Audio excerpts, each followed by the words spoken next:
friends, it's time for another Final Facts with Alyssa. Today we're going to be discussing Tomi Lahren as usual, except this time she conveniently forgot that her entire career was built off social media and smartphones because she just spent an entire Final Thoughts video demonizing smartphones and social media.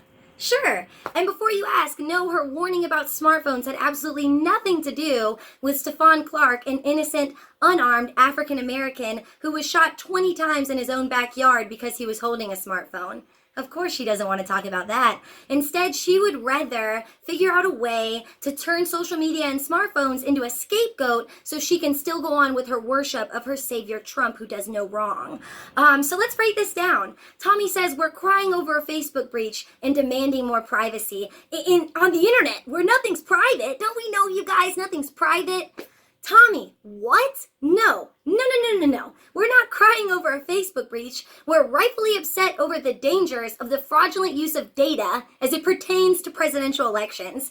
And we're not demanding more privacy, Tomi. We're demanding that justified legal action be taken against actual hired associates of Trump's campaign and administration who we have proof, solid, physical proof, colluded and literally worked for Cambridge Analytica. Cambridge Analytica that's been accused of hacking 50 million profiles in order to target and hyper-narrow their media feeds based on personal information in order to sway voters by making bipartisan information and facts non-existent. So basically what they did is Cambridge Analytica got people's data from Facebook by actually getting into their friends of people who had accepted to do surveys and the like for Cambridge. They were actually accessing friends of those people, not people who agreed to it.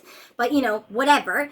And then what they did is when those people would go through their Facebook feed, they figured out exactly what it was they cared about, and they made it seem like all those issues tied back positively to Trump and negatively, specifically to Hillary. Now, what this did is it wasn't just in social media, because what happened is if they saw a bit of information and they said, hey, let me check that. I don't know, that seems a little off.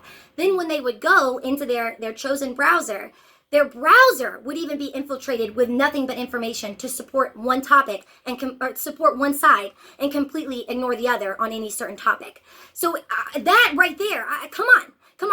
Tomi, you know that if Hillary won, if Bernie won, and this whole thing was happening and they were being accused of the same, you would be up in arms and freaking out right now. You damn well know you would. And before anyone says that Obama did this back whenever, show me a source that says that's true besides Fox, because it's been debunked and it's not true. But let's move on. We have actual video recordings of Cambridge Analytica bragging about their impact on Trump's victory. They literally, I didn't say that. None of us are saying it. Cambridge Analytica said it first. They literally said without them, Trump would not have won. They said it.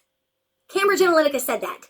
Cambridge Analytica has literally suspended Alexander Nix, its chief executive, for suggesting that the company used seduction and bribery to entrap politicians and influence foreign elections.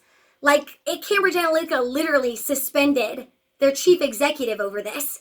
This is tangible stuff, you guys. So let's move on. Tammy's upset because the American family is breaking down and mentally unstable kids are falling through the cracks. And she's so concerned about it. So now we're blaming mental illness on the very technology that affords the mentally ill, especially those with mental health issues, on top of being financially insecure or on top of being a minority. We are trying to blame mental illness on the technology that affords those people, the outcasted groups, with hundreds of millions of outlets to learn more about what they're going through and find ways to make it through the worst string of their bad days.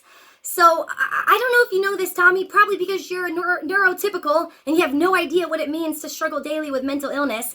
The internet is one of the greatest places ever when you are struggling through depression or anxiety or having a bad day. Why? Because psychologically it's been proven that social media and the internet provides a sense of belonging. It provides a way to easily find role models and motivation. It also makes it super easy to spread positive feelings to others. If I have a friend that's having a panic attack and she's 800 miles away and I can't do anything to help her, but maybe send her a song or, send her a text with something, something inspirational in it, or send her a link to something that she could read, or maybe a technique online to control her breathing. I have access to do all that because of the internet and smartphones. And you're damn right I'm going to use it. And I'm not going to let you sit here and demonize that. Do you even know there's also apps that can improve your physical health? Apps that can help you figure out, suggest what to cook, suggest how you can work out and fit that in your schedule. We even have organizations like Crisis Text Line. This is a line that was created specifically because, if you suffer from mental illness, a lot of the times it's common for you to suffer from social anxiety over your mental illness, meaning it's very hard for you to reach out when you need help. I wonder why. Maybe because Fox and Republicans always have to put a negative stereotype around mental health. Anyway, organizations like Crisis Text Line actually provide a way for these individuals to text professionals and get free help and advice through whatever crisis or breakdown they're going through. Without the internet and smartphones, we wouldn't have this. We would be so isolated like it was before. Also, Tommy's upset because young people spend about 5 hours a day looking at their phones. Who cares? Who cares? I'm sure in the 1920s, people spent just as much time reading newspapers and literature. It's the same thing, Tommy. Most people now use social media and smartphones as their source for getting news, for reading whatever's going on or whatever they want to read for fun. So that really, I don't know what that even has to do with anything, Tommy. Who cares? Of course, Tommy wants to end the video with, well, we really just shouldn't be so concerned with data mining. We really shouldn't be so concerned with data mining, says the same side that literally cried for months over Hillary's emails.